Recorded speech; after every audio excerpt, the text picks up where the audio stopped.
Je voudrais en profiter avant de rentrer dans le vif du sujet, c'est-à-dire Valère, pour vous parler un petit peu de la saison sportive qui s'annonce. On a 4 objectifs à l'occasion de cette saison sportive. Le premier, c'est d'abord de continuer à améliorer notre performance. Améliorer notre performance, ça veut dire quoi? Ça veut dire que nous avons terminé 5e la saison dernière. C'était probablement un classement qui n'était pas celui que nous pensions obtenir en prenant les commandes de ce club en octobre dernier. Il s'agit maintenant de faire mieux. C'est une évidence. Nous allons continuer à structurer davantage le pôle professionnel. Structurer davantage le pôle professionnel, ça veut dire renforcer le staff. Nous en parlerons dans les jours qui viennent, peut-être à l'occasion des stages qui s'annoncent. Il y a notamment dans le staff médical et en ce qui concerne les kinés des renforts qui viennent.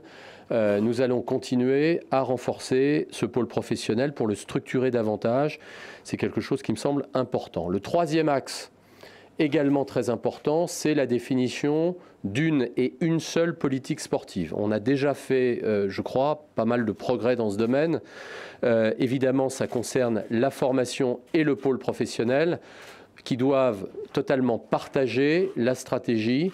Il n'y a plus aujourd'hui à l'Olympique de Marseille qu'une seule politique sportive en matière de méthodologie, en matière de processus, dans l'organisation même de la formation et du pôle professionnel. Les passerelles sont de plus en plus nombreuses.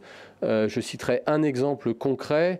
Nous aurons 6 jeunes qui sont, on va dire, ceux qui ont particulièrement brillé, par exemple, lors de la finale de la Gambardella, mais pas seulement. Ils ont connu une bonne saison 16-17. Eh bien, ces 6 jeunes rejoindront l'équipe de Rudy Garcia pour ce premier stage.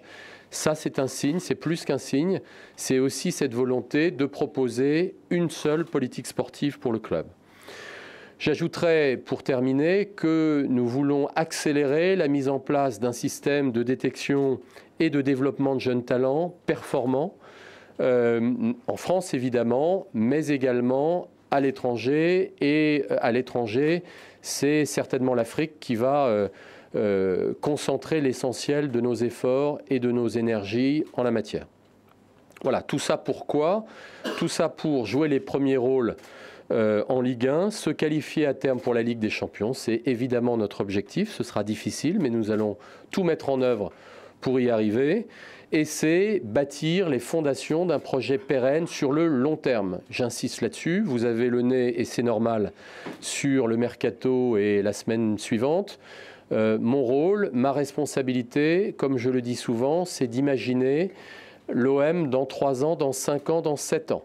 Et mettre en place les fondations qui permettront de tenir cet édifice dans 3 ans, dans 5 ans, dans 7 ans. Et ça commence aujourd'hui.